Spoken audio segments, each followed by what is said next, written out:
Hello, my name is Annie Carlson, and this is a tutorial for page 1 of the George Hüe Nocturne. And I'm just going to go through it with you like I learn it.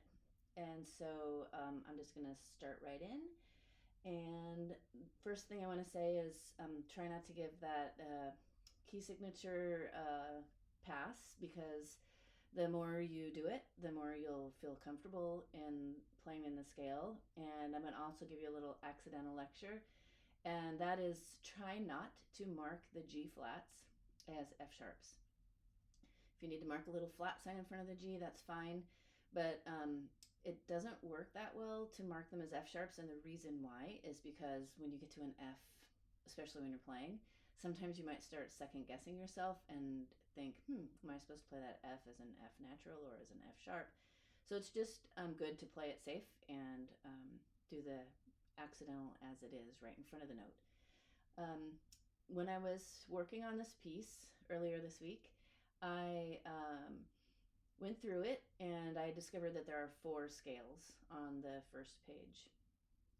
I also practice it in 9 instead of 3. The recordings that you're going to hear, which I'll put in the links in the show notes, are really fast, and so I don't recommend starting it that fast. I recommend starting it in 9.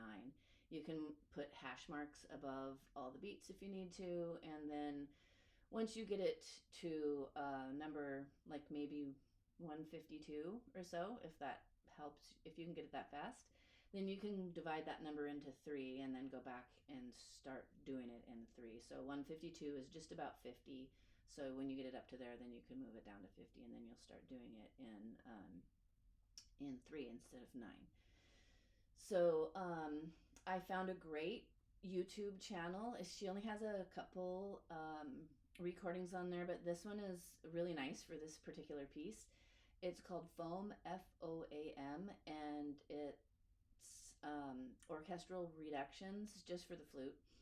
And for this particular piece, she actually has one for piano too, a piano reduction, and I'll put the link also in the show notes. It's the piano reduction starts at about 620, and if you know how to slow it down, that's just in the YouTube channel. You go to settings, and a little menu appears for you, and then you click on playback speed. And what I'll do for you at the end of this is I'll play it for you at 75. And I also recommend playing it with headphones on. It's a little hard to hear, especially the orchestral version, but the piano part's easier to hear. So one ear on, one ear off, so you can still really hear yourself, and you don't force because you're trying to hear through the headphones. Okay, so the first thing that we'll talk about is the scales. And so this is in the key of D flat. So that's what the scales are. The first one you're going to get to starts in measure 5, and it actually starts on a C. B flat. Starts on a B flat. So that's the end of the previous phrase. You can practice just a regular D flat scale with all even notes.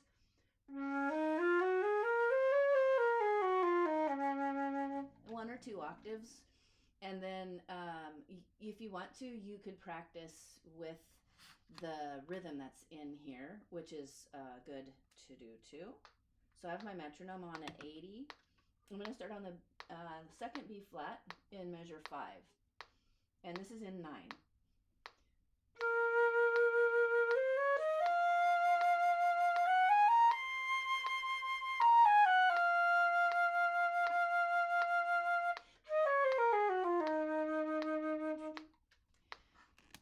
So that's where you can get started and then just build the speed. And you'll hear when you listen to the recordings how fast you need to get it. The second scale is over in measure 11, and it starts on the E natural, the measure before. And this one I'll do at the same tempo. This is the key of C major, so should be very familiar for you. And maybe the only tricky thing about this is the counting. So you need to make sure that you give the E natural at the beginning 3 counts when you're starting it in 9. So here's pick up to 11.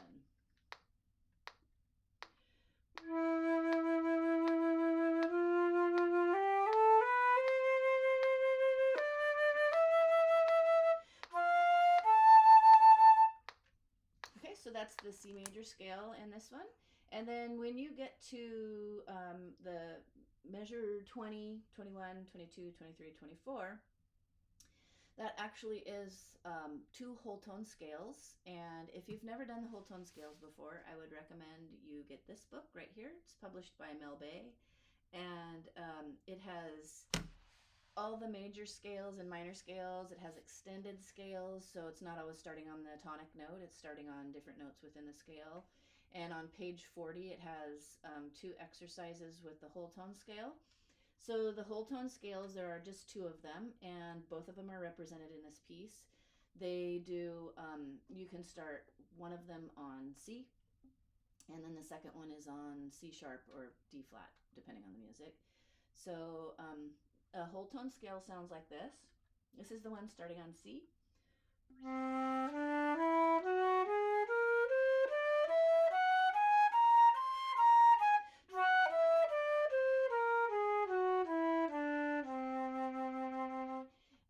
And if you get to know those just out of context of this piece, that'll make this a lot easier when you play with rhythms.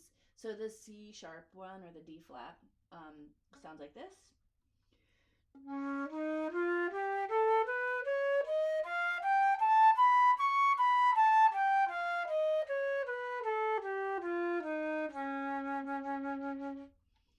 And then if you do this within the context of the rhythm on the measures, starting at measure 20, I'm going to put my metronome on. This is 60 to the dotted quarter note, so this is in 3. I'm going to start right on measure 20. So this has both of those whole tone scales in them.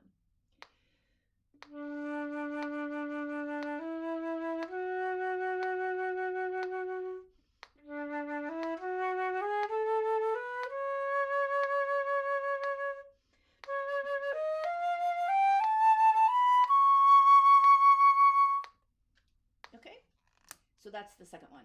So there's going to be a few other things that I wanted to talk about. The first one is in measure 15.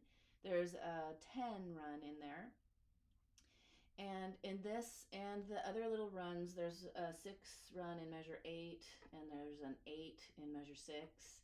And you're going to do these the same way. You want to find the anchor note in the middle, which in the case of the 10, you're going to divide it into 2 5s. In the case of an 8 run, you divide it into 2 4s, and then the 6, you divide it into 2 3s. And you just want to be able to grab hold of that first note of the second set. So that just makes it more approachable. So I'm going to put the metronome on to 60. Oh no, I'm going to do 80 again. 80 to the 8th note. And I'm going to do the 10. So when I first start practicing runs, I just do the fast notes. I don't do the notes before it. You're going to eventually need to do it for the counting, but you don't need to add that in for quite a while because you'll just be wasting your time because you just want to get the technical finger aspect of this. So when I do this, I'm going to start the first 10, or the first 5 in the 10. I'm going to start on the F, and then I'm going to end on the D flat. So here's that.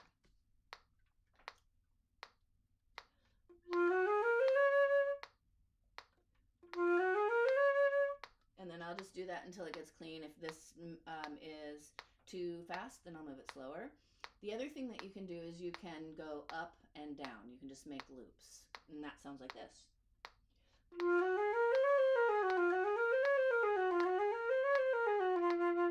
And there's the magic 3 times in a row right rule that you can use. So if you get it right 3 times, you're probably ready to move it up to a faster tempo. So then the next thing that I would do is I would start on the D flat and go to the downbeat of the next measure. So this is D flat to B flat.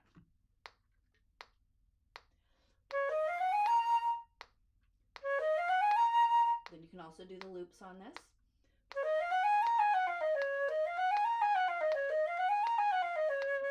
So I messed up a little bit, so I would maybe go a little slower, or just make sure I use that 3 in a row right rule for that one.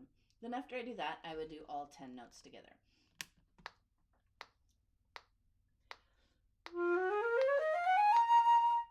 And if you do the loops and everything, then you should get that fairly easily. This is probably too fast to start. I would definitely start slower. Then after that, you're going to add the F before it. So that F is, if we do it in 9, I'm gonna go just a little bit faster. No, I'm not. I'm gonna do the same tempo. Okay. So the F is gonna seem really long, but that's okay. So count it in 9 and make sure you get the right number of beats.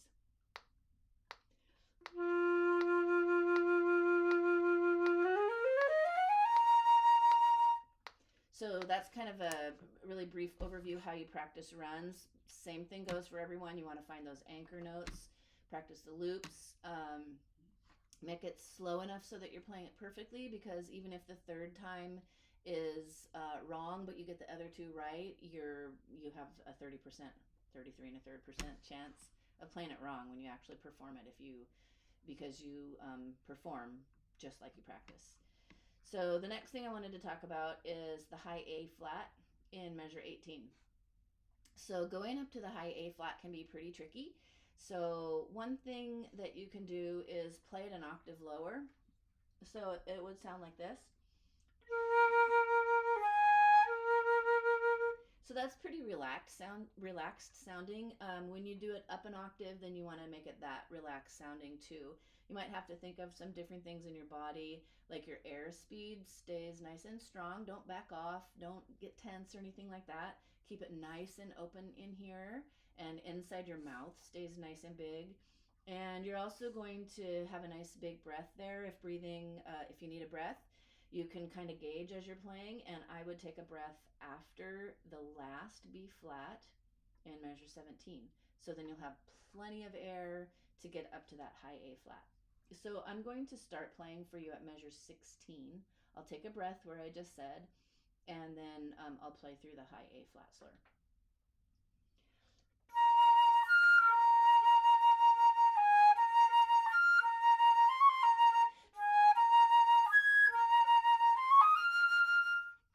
So I made sure in the notes before that I stayed nice and open for that high A flat, and then I had it in my ear from playing it in the lower octave. You could also sing it. When you sing things, it feels the same in your body as actually when you play the flute. So singing and playing the flute are very similar. The next thing that I wanted to talk about is down at the bottom you have a lot of pinky sliding for the D flats and the C's and the E flats. So what I would do there is make sure at the beginning of the piece that I write myself a little note to rub my pinky on my nose, and then I can wipe it off a little bit because it'll be too greasy, but that will help you to get around those low notes a little bit better. So I'm going to start on measure 26 and just play the end for you.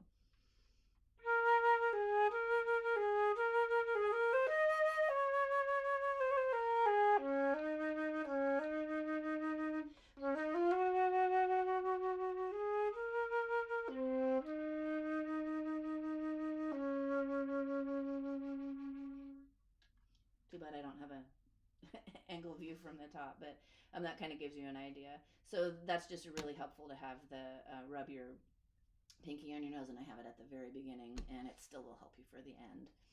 So I really encourage you to practice in small sections of this piece, and maybe you can make yourself a goal to play just a little bit of it, and say, what do you want to do? I want to learn my whole tone scales, or I want to learn how to play a run, and then you just spend your time on that, and then you'll be that much more forward and ready for when you try to get on another piece.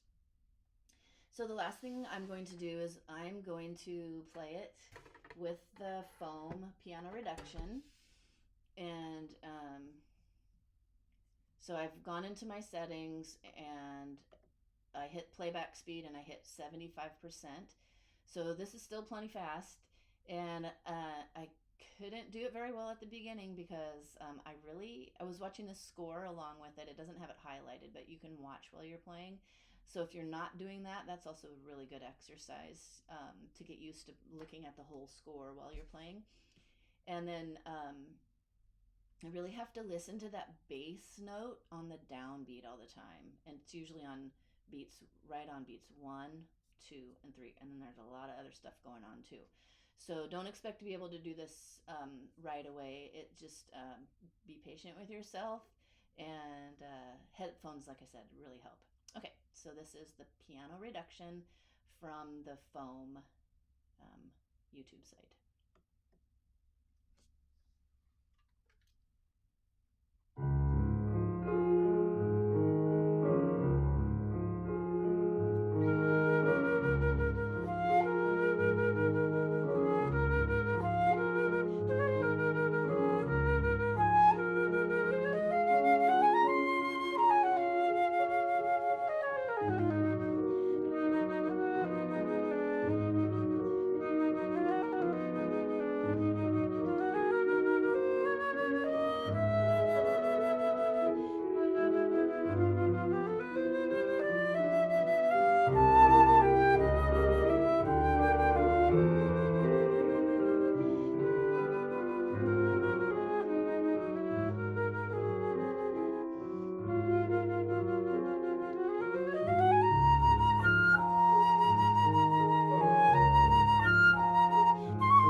So when I was playing, I was thinking about something else too that I wanted to say, and that is, I'll put a picture of my page that I am playing off of.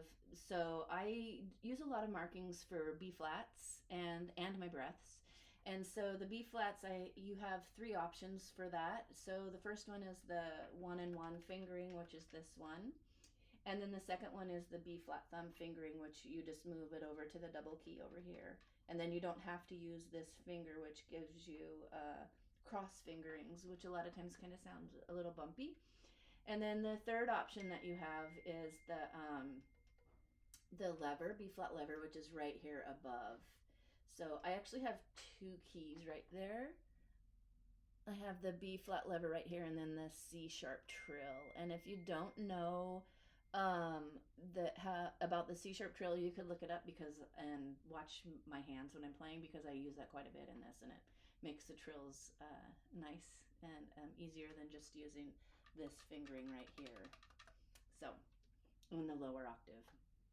So if you have any questions, please do let me know. You can ask in the comments or you can message me on Facebook. Thanks for listening.